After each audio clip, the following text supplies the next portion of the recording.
ఆంధ్రప్రదేశ్లో 4.5 ఏళ్ల అభివృద్ధి, తెలంగాణతో పాటు భాజపా పాలిత రాష్ట్రాల్లో జరిగిన అభివృద్ధిపై చర్చకు సిద్ధమా అని ముఖ్యమంత్రి చంద్రబాబు వైరిపక్షాలకు సవాల్ విసిరారు.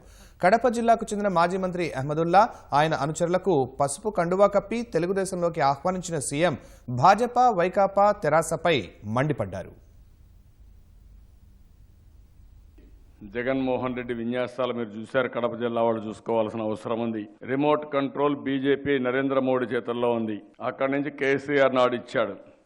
కేసీఆర్ జగన్మోహన్ రెడ్డి నాడిస్తున్నాడు. ముగ్గురు కలిసి గద్దల మరిగా మన రాష్ట్రం పైన వాలారు.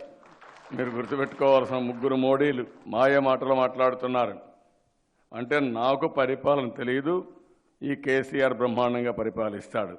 ఎక్కడి నుంచి వచ్చారు మీరు అడుగుతున్నా. గత చరిత్రను మర్చిపోయి ఇష్టానుసారంగా మాట్లాడుతున్నారు. ఇక్కడ నాయకుడున్నాడు జగన్మోహన్ రెడ్డి. ఈ జగన్మోహన్ రెడ్డి మెడ మీద సిబిఐ కత్తుంది. అదే మరికి తెలంగాణలో కూడా ఈయన అక్రమ ఆస్తులన్నీ ఉన్నాయి. అందుకే వాళ్ళకి ఏం చెప్తే అది చేయడానికి సిద్ధపడ్డారు.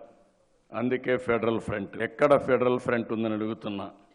బీజేపీకి సహకరించడానికి, ఓట్లు డివైడ్ చేయడానికి వీళ్ళు ఆడే కొత్త నాటకం ఈ ఫెడరల్ ఫ్రంట్ తప్ప ఈ ఫెడరల్ ఫ్రంట్ ఎక్కడా లేదు. భవిష్యత్తులో కూడా ఎలక్షన్స్ అవుతాయి. రెండు ఫ్రంట్లు ఉంటాయి తప్ప ఎన్డీఏ కావాలన్నా, నరేంద్ర మోడీ కావాలన్నా కాదు. వ్యతిరేకంగా ఇంకొక ఫ్రంట్, అది కాంగ్రెస్ కానీ, తృణమూల్ కాంగ్రెస్ కానీ, తెలుగుదేశం కానీ, కమ్యూనిస్టులు కానీ, మిగిలిన అన్ని రాజకీయ పార్టీలు కలిసి ఒకటిగా ఉంటాం. ఎల్లుండి కలకత్తాలో కూడా ఒక మీటింగ్ ఉంది. ఆ మీటింగ్ కూడా నేను వెళ్తున్నా. అన్ని రాజకీయ పార్టీల్ని ఒకే త్రాటిపైకి తీసుకొచ్చి రాజీ లేని పోరాటం బీజేపీ పైన చేస్తాం. వదిలిపెట్టే సమస్య లేదు. ఇప్పుడు మనందరం బాగా డెవలప్ చేస్తే కేసీఆర్కి చాలా ఇబ్బంది. ఎందుకంటే బాగా ఆదాయం ఉండే రాష్ట్రాన్ని అభివృద్ధి చేయలేకపోయాడు. ఆదాయం లేని రాష్ట్రాన్ని మనం అభివృద్ధి చేయగలిగామంటే ఆ కొండలు ఆలోచిస్తారు. అది ఆయన బాధ. ఇంకో పక్క నరేంద్ర మోడీ గారికి మేము అడ్డం పడ్డాం, ఏమీ ఇవ్వడం లేదు, పోలవరం కట్టేస్తున్నాడు, అమరావతి డెవలప్ అవుతా ఉంది. ఇవన్నీ డెవలప్ అయితే మంచి పేరు వస్తుందని ఆయన బాధ. మన జగన్మోహన్ రెడ్డి ఉన్నాడు, ఆయనకి ఏది అభివృద్ధి కాకూడదు. కడాన పులివెందలకు కూడా నీళ్లు రావడం ఆయనకి ఇష్టం లేదు.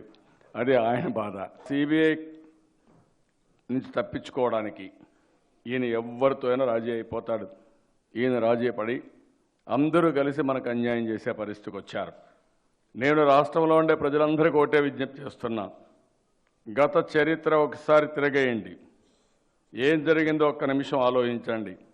భవిష్యత్తు మళ్ళా ఒకసారి ఆలోచించుకోండి.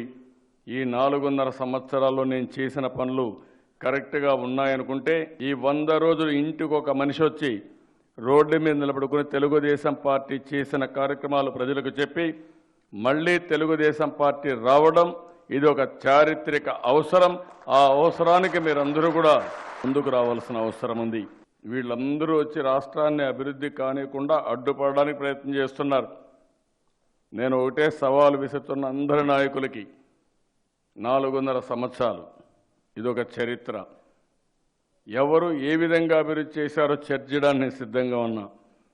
ఎవరు దేశంలో ఏ ప్రభుత్వాలు, అటు కేంద్రం కానీ, రాష్ట్రం కానీ, బీజేపీ పాలిత రాష్ట్రాలు కానీ మీరు ఎంతవరకు సంక్షేమ కార్యక్రమాలు ఇచ్చారు, మేమెంత సంక్షేమ కార్యక్రమాలు ఇచ్చాం.